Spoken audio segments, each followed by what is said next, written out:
Hello दोस्तों, आप सबका फिर से स्वागत है एक नई वीडियो में। आज इस चैप्टर में हम बहुत अच्छे क्वेश्चंस देखने वाले हैं। चैप्टर को स्टार्ट करने से पहले कुछ बेसिक बातों को भी डिस्कस करेंगे, लेकिन पहले समझते हैं कि हमको पढ़ना क्या है, कितना कंटेंट एग्जाम ओरिएंटेड है। जैसे सबसे पहला बात करें कि चैप्टर का नाम चैप्टर नंबर 7 है 10th क्लास का, और 10th क्लास में हिंदी माध्यम और जो इंग्लिश माध्यम है दोनों के लिए वैलिड है। बस कुछ बातें आपको याद रखनी पड़ती हैं, जैसे कि आपको थ्योरीज हिंदी में लिखनी है और कुछ बातें जैसे कि जो इंग्लिश माध्यम वाले उनको थ्योरीज इंग्लिश में लिखनी पड़ती है, लेकिन फॉर्मूले जस्ट सेम है सभी के लिए। फॉर्मूले को लेकर के आपको कंपलसरी कि फॉर्मूला याद ही कर रखना है। इससे पहले यदि हम बात करें कोऑर्डिनेट ज्योमेट्री की, तो निर्देशांक ज्यामिति चैप्टर का नाम है, और इससे आगे इसके यूज आएंगे ज्योमेट्री के एप्लीकेशन, उसको बाद में देखेंगे। बट सबसे पहले हम देखते हैं कि इंपॉर्टेंट पॉइंट हमारे लिए क्या क्या हैं, जो हमको रिमेंबर करने याद रखने वाले बिंदु कौन कौन से हैं चैप्टर में। जैसे कि जब हमने हेडिंग डाल करके इसमें लिख दिया है याद रखने वाले बिंदु। सबसे पहले हमको ऐसे पॉइंट बना लेने चाहिए किसी भी चैप्टर को पढ़ने से पहले जो हमें उस टॉपिक के बारे में पूरी इंफॉर्मेशन देते हों। जैसे बात करें सबसे पहले इसमें भुज, और इसको एबसिस्सा बोलते हैं हम। किसी बिंदु की y अक्ष से दूरी उस बिंदु का x निर्देशांक या भुज कहलाता है। देखिए दोस्तों, जैसा हमने बताया डेफिनेशन में कि किसी बिंदु की y अक्ष से दूरी, अब हमने प्रॉपर इसके लिए आपको x एक्सिस और y एक्सिस का निर्धारण पहले ही किया हुआ है। देखिए x एक्सिस का मतलब होता है जो आपकी इधर राइट साइड में वो चलती है, और x डैश का मतलब ऋणात्मक दिशा, नेगेटिव इंटीजर्स, इधर पॉजिटिव इंटीजर्स, इधर नेगेटिव इंटीजर्स। इतनी बातें आप जानते होंगे मैथ में। अब y एक्सिस जो है हमारी, y एक्सिस जस्ट इसको क्रॉस करती है परपेंडिकुलर हमेशा ही। तो y अक्ष से जो किसी भी पॉइंट की दूरी हम मेजर करेंगे इधर की डायरेक्शन में, उसको हम क्या कहते हैं, उसको कहते हैं हम भुज। तो ये बात आपको याद रखनी है कि कोई क्वेश्चन आ जाता है कि यदि दो बिंदु देते हैं, आपको इस तरीके से बिंदु दे देता है, जैसे यहाँ पे लिखा हुआ है कि आप, और आपसे कहेगा कि इसकी कोटि ज्ञात कीजिए, तो आप निकाल सकते हैं कि जो y अक्ष से उसकी डिस्टेंस होती है वही उसका कोटि होता है। थोड़ा डिफरेंट, ये आपका डिस्टेंस फॉर्मूला जब आएगा और इससे रिलेटेड क्वेश्चन जब आएंगे तब आप में डिस्कशन करेंगे इसके बारे में। अभी चलते हैं नेक्स्ट वाली पर। ये है हमारे पास में, इसके बाद में कोटि। कोटि आप सभी जानते हैं, ऑर्डिनेट इसको कहते हैं, किसी बिंदु की x अक्ष से दूरी उस बिंदु का y निर्देशांक या कोटि कहलाता है। जैसे हम हमारी y अक्ष से जो किसी भी पॉइंट की दूरी थी वो भुज कहला रही थी, ऐसे ही यदि x अक्ष से कोई भी पॉइंट ऊपर है या नीचे है, then it becomes the ordinate. तो y अक्ष से जो दूरी कहलाती है किसी भी बिंदु की, वो उसका क्या कहलाती है, कोटि कहलाती है। जैसे हमने कहा कि कोई बिंदु यहाँ पर है और इसकी कोटि निकालिए, देन 3, 2, और ये हमारे पास कोई निर्देशांक है। आप जानते हैं कि ये x एक्सिस का निर्देशांक है और ये y एक्सिस का, तो आप सभी इसको निकाल सकते हैं। इसके आगे नेक्स्ट है दूरी सूत्र, डिस्टेंस फॉर्मूला। देखिए px1, y1 और qx2, y2 के बीच की दूरी, यदि हमारे पास में दो पॉइंट दे दिए हैं कोई भी, जिनके हमें कोऑर्डिनेट यानी कि उनके निर्देशांक पता है, तो हम किन्हीं भी दो पॉइंटों के बीच की दूरी को इस फॉर्मूले से निकाल सकते हैं। फॉर्मूला है d = x2 - x1 का होल स्क्वायर और y + y2 - y1 का होल स्क्वायर। कभी कभी जो बोर्ड एग्जामिनर है, बोर्ड एग्जामिनर क्या काम करता है, बोर्ड में इसको फॉर्मूले के बजाय पूछता है कि मूल बिंदु से किसी बिंदु की दूरी ज्ञात कीजिए। तो मूल बिंदु आप सभी जानते हैं, जहां पे भी आप इसमें कोई भी एक पॉइंट को 0 रख सकते हैं, x और y को, तब आपका फॉर्मूला जो बन जाएगा d = कितना, √x² + y²। तो इतनी बातें आपको समझ में आई। इसके आगे कुछ चीज़ों को लेकर के हम अभी आगे बढ़ते हैं। इतनी बातों को आप विशेषकर याद रखें कि डिस्टेंस फॉर्मूला और भुज और कोटि किसको कहते हैं, तब इसमें कुछ बातें आपको धीरे धीरे समझ में आनी स्टार्ट हो जाएंगी। इसके आगे अब हम चलते हैं थोड़ा क्वेश्चंस की तरफ। सबसे पहले हम क्वेश्चन निकाल लेते हैं जो कि हमारे बहुत इंपॉर्टेंट होने वाले हैं। तो क्वेश्चन नंबर 1 है, जिसको मैं अभी लिखने वाला हूँ यहाँ पे, इसको इरेज कर देते हैं यहाँ तक चीज़ों को।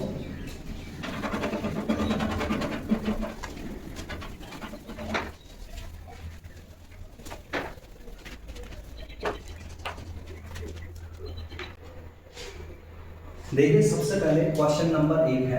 क्वेश्चन नंबर 1, निम्न बिंदुओं के बीच की दूरी ज्ञात कीजिए। बिंदुओं के निम्नलिखित युग्मों के बीच की दूरी ज्ञात कीजिए। बिंदुओं के निम्नलिखित युग्मों के बीच की दूरी ज्ञात कीजिए। ठीक है, सबसे पहला जो इसमें दे रखा है वो पॉइंट है नंबर 1 में 2,3 और इसके अलावा 4,1। इसके बाद में सेकंड वाला है। सेकंड वाले को हम इधर करेंगे -5,7 और इसके आगे -1,3। देखिए सबसे पहले हम बात करते हैं पहले वाले क्वेश्चन की। तो पहले वाला जो क्वेश्चन है हम इसको सॉल्व करते हैं। सबसे पहले डाल देना होगा हमको हल। अब दूरी सूत्र का प्रयोग करेंगे। दूरी सूत्र के प्रयोग से देखिए डिस्टेंस फॉर्मूला का यूज करने पर क्या मिलता है हमें, d is equal to √x2 minus x1 का whole square plus y2 minus y1 का होल स्क्वायर। ये आपको पता है फॉर्मूले में। और आपको यहाँ पर ये भी पता होना चाहिए कि पहला जो पॉइंट होता है इसको हम x1 बोलते हैं और दूसरा x2, ये y1 और ये y2। देन इस फॉर्मूले में आपको पुट करना है। देखिए x2 कितना है 4 और x1 कितना है 2, इसका होल स्क्वायर। और y2 कितना है, y2 है हमारे पास में 1 और माइनस का y1 कितना 3, इसका whole square. Then d is equal to जो फॉर्मूला बनेगा आगे को वैल्यू आई निकल करके 4 में से 2 गया तो 2 का स्क्वायर प्लस 1 माइनस 3 यानी कि -2 का square. d is equal to क्या आ जाएगा हमारे पास में, देखिए 2 का स्क्वायर 4 और -2 का स्क्वायर भी ऑलरेडी 4 आता निकल कर। It becomes √8। √8 को आप लिख सकते हैं 4 × 2। तो आप 4 को बाहर ले सकते हैं यानी कि 2 √2। तो d इज इक्वल टू पहला आंसर आ गया हमारा 2 √2। ये आपका आंसर आ चुका है यहाँ तक। इसके आगे नेक्स्ट चलते हैं। अब हम पहला पार्ट हमने इसका फिनिश कर दिया है। सेकंड वाले पार्ट पर आते हैं। उन्हें हमको यही लिखना है, बट कुछ चीज़ों को अब मैं इंग्लिश में लिखना स्टार्ट कर रहा हूँ ताकि आपको थोड़ा बेसिक आपका और थोड़ा स्टैंडर्ड बढ़ सके। सॉल्यूशन यानी कि हल। सेकंड वाले का bye using distance formula. Bye using distance formula √ आप सभी जानते हैं x2 माइनस x1 का whole square plus y2 minus y1 का whole square. d is equal to, यहाँ पर देखें थोड़ा समझने वाली बात होती है इसमें। ये जो है हमारे पास ये x1 है और ये y1, ये x2 ये y2। x2 minus x1, x2 कितना है ऑलरेडी -1 और x1 कितना है -5। ऑलरेडी माइनस है, माइनस माइनस प्लस हो जाएगा। इसके बाद में आगे चलते हैं। y2 कितना है 3 और -7, इसका होल स्क्वायर। तब d इज इक्वल टू हमारे पास जो आएगी डिजिट बन करके 5 में से 1 गया तो 4 का स्क्वायर और 3 में से 7 गए तो -4 का स्क्वायर। तो d इज इक्वल टू 4 चौक होती है आप सभी जानते हैं 16 और ये भी -4 का भी 16 है। देन d बिकम्स कितना 32। 32 को आप 16 × 2 लिख सकते हैं। 16 × 2, तब 16 बाहर आकर के 4 √2 कहलाएगा। और इसको ध्यान रखें जो इसका मात्रक होगा जो भी आएगा यूनिट में रहेगा, ये याद रखेंगे इसमें, यानी कि यूनिट इसकी होगी कोई ना कोई, अगर नहीं है तो आप लिख सकते हैं इतना यूनिट। तो ये आपका आंसर हो जाएगा। 2 क्वेश्चंस मैंने अभी आपके यहाँ तक कर दिए हैं। इसके आगे 3rd नंबर पार्ट पर करते हैं, 3rd नंबर क्वेश्चन को भी सॉल्व।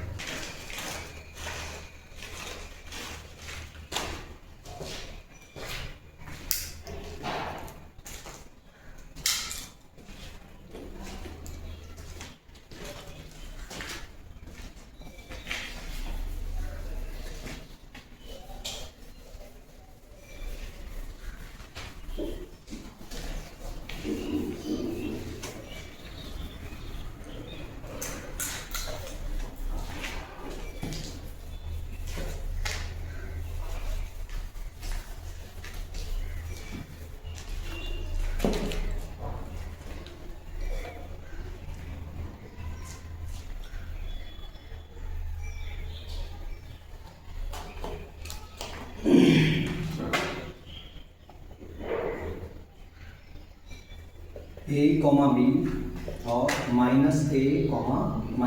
-b। जो 3rd वाला क्वेश्चन है वो आपका दे रखा है ये। अब हमको इनके बीच की डिस्टेंस निकालनी है। अब आप लिख देंगे solution by using distance formula. Distance formula आप सभी जानते हैं, d is equal to √x2 - x1 का whole square plus y2 - y1 का होल स्क्वायर।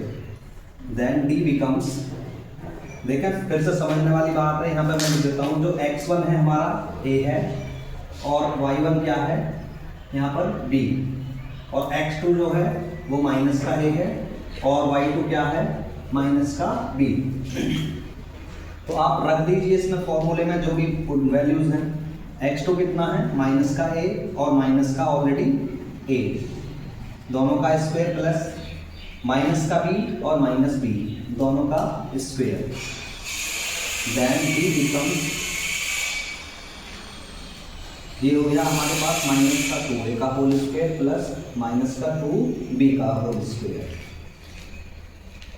d बिकम्स, देखिए यहाँ पे d जो बन जाएगा, दोनों का जब स्क्वायर करेंगे तो 2 2 जा 4 हो जाएगा, तो ये 4a स्क्वायर आएगा निकल करके, प्लस इसी तरीके से ये बन जाएगा 4b स्क्वायर। दोनों में से 4 को कॉमन ले लेंगे, अंडर रूट के अंदर 4 कॉमन आ जाएगा, अंदर बचेगा a square plus b square. आप सभी जानते हैं 4 का जो क्यूब रूट स्क्वायर रूट है वो 2 आएगा निकल करके, अंदर रह जाएगा अंडर रूट में a square plus b square और इतना यूनिट। यही आपका यहाँ पे आंसर हो जाएगा। इसको भी कर लेंगे, 3rd वाला पार्ट हमने कर दिया है। इसके आगे नेक्स्ट वाले क्वेश्चन पर चलते हैं, 2nd पार्ट पर।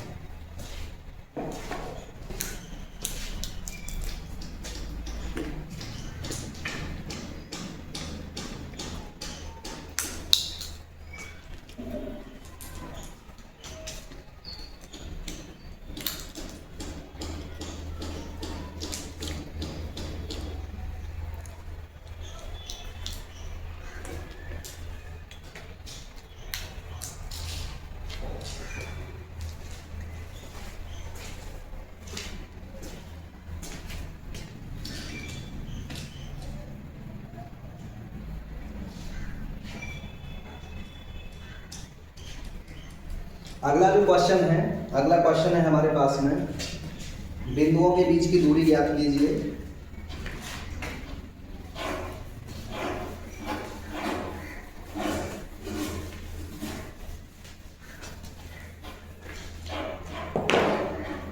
देखिए 2nd नंबर क्वेश्चन, बिंदुओं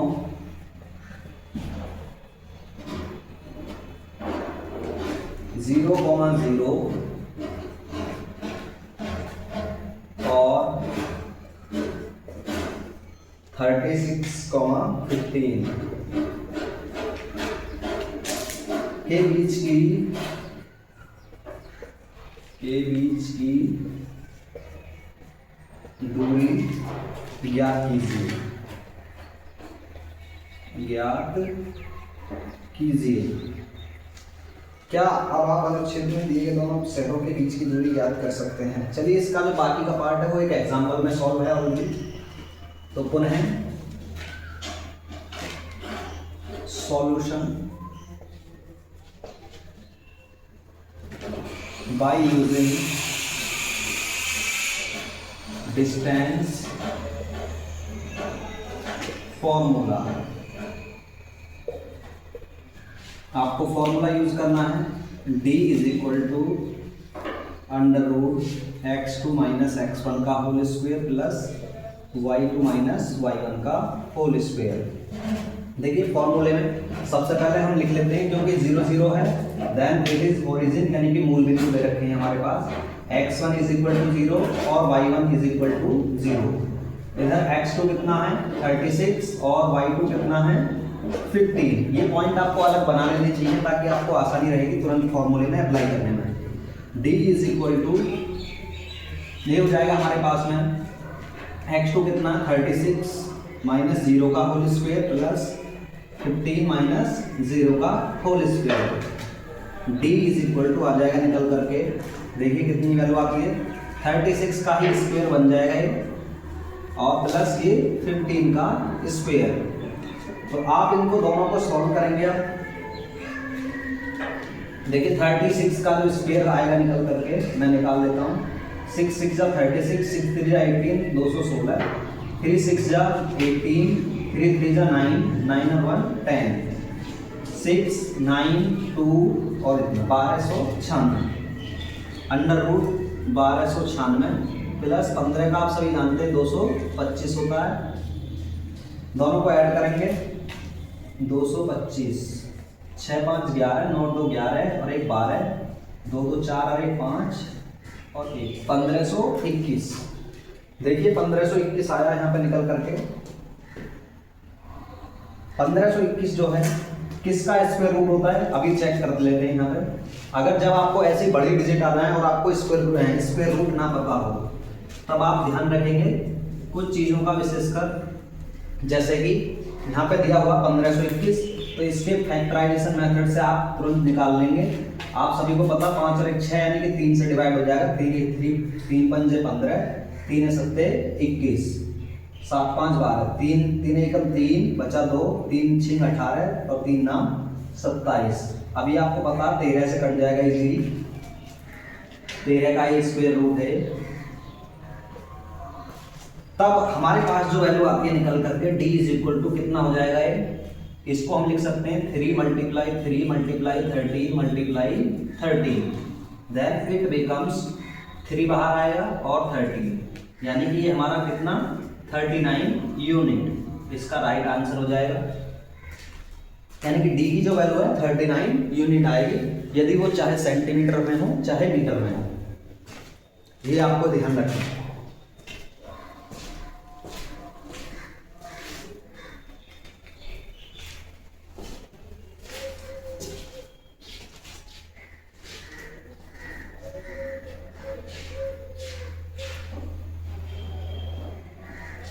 इसके आगे नेक्स्ट वाले क्वेश्चन पर चलते हैं। अब हम नेक्स्ट जो क्वेश्चन है वो क्वेश्चन है हमारा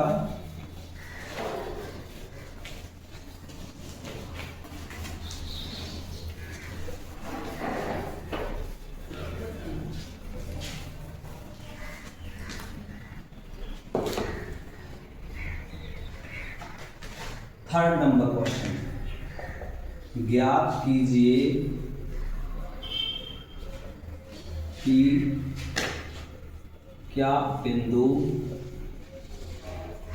जो भी हमारे पास पॉइंट दे रखे हैं उनको हमको निकालना है कि वो जो बिंदु हैं वो सररेखी हैं या नहीं। 1,5 2,3 1,5 2,3 और -2,1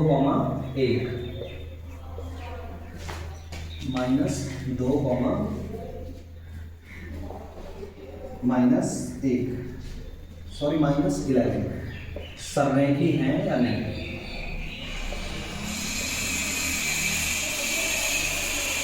देखिए सबसे पहले हमसे बोला गया है इसमें कि ज्ञात कीजिए कि क्या बिंदु 1,-5, 2,3 और -2,11 सररेखी है, यानी सररेखी समझते पहले ये होते क्या है। जो सररेखी शब्द है इसको इंग्लिश में कहते हैं कॉलिनियर पॉइंट्स। कॉलिनियर पॉइंट्स जो होते हैं वो ऐसे पॉइंट होते हैं 1, 2, 3 जिनसे इस तरीके की कोई भी एक लाइन बन जाती है, यानी कि एक स्ट्रेट लाइन बनाते हैं कॉलिनियर पॉइंट हमेशा ही। अब कॉलिनियर पॉइंट्स होंगे तब ये तीनों के तीनों एक ही लाइन में होंगे, और कॉलिनियर पॉइंट्स के लिए सबसे जरूरी है कुछ भागों का, यानी कि इनके बीच की आपस की डिस्टेंस यदि बराबर बैठती हैं तब निकाल करके देखते हैं। माना बिंदु, सॉल्यूशन लिखेंगे सबसे पहले, तो जो पॉइंट दे रखे हैं उनको मान लेंगे कि माना जो पॉइंट ए है, बिंदु ए, जिसके कोऑर्डिनेट क्या है 1,5, और बिंदु बी